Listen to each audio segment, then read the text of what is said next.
Captain பார்க்குற மாதிரி அப்படியே இருக்குது. எவ்வளோ பேருக்கு இண்டஸ்ட்ரியில் இருக்கிற ஒரு வாழ்க்கை கொடுத்துருக்காரு. ஆர் சுந்தரராஜன் மாதிரி சார் மாதிரி ஒரு வில்லேஜ் படத்தில் நடிப்பார்.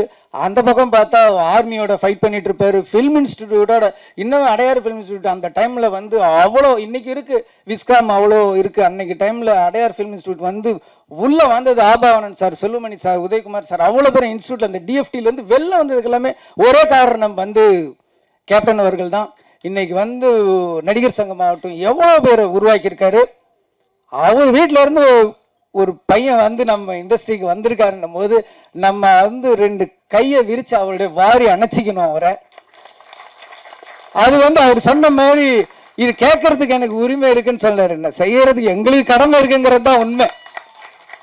அதனால பத்திரிகை நண்பர்கள் ஒரு 2-3 படத்துக்கு அவர் படங்கள்ல நல்லதை மட்டும் எழுதுங்க. நம்ம அதுக்கப்புறம் நம்ம ஒரு கரெக்டாக பார்த்துக்கலாம். ஆனால் அந்த ஃபர்ஸ்ட் என்கரேஜ் பண்ண வேண்டியது உங்கள் கையில் தான் இருக்குது. இண்டஸ்ட்ரியில் இவ்வளோ பேர் என்ன மாதிரி எவ்வளோ பேர் வாழ்ந்துட்டு இருக்காங்க, எவ்வளோ பேர் எத்தனையோ வயிறுகள் இன்னமும் சாப்பிட்டுட்டு இருக்கிறதுக்கு அவர் காரணமாக இருந்திருக்காரு. அதனால அவருக்கா இந்த படம் மிகப்பெரிய வெற்றியை நம்ம கொடுக்கணும். அது அடையும். ரொம்ப பிரமாதமாக இருக்காரு. எனக்கு ஒரே ஒரு சந்தேகம் தான், எப்படி இவருக்கு கட் அவுட் வைப்பாங்கன்னு நான் ஆச்சரியப்படுறேன். ஏன்னா இவரே கட் அவுட் மாதிரி இருக்காரு. இவ்வளவு ஒரு கம்பீரமான ஒரு கதாநாயகன் தமிழ் சினிமா கிடைச்சிருக்காரு. ரொம்ப சந்தோஷமா இருக்கு. வளர்ந்து வாங்க, ரமணா 2 எடுப்போம்.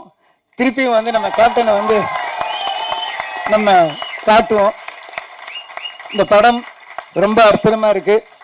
யானை வச்சு பண்ணியிருக்காரு. யானையும் ஒரு சிங்கம் நடிச்ச மாதிரி தான் இருந்துச்சு எனக்கு பார்க்கும்போது.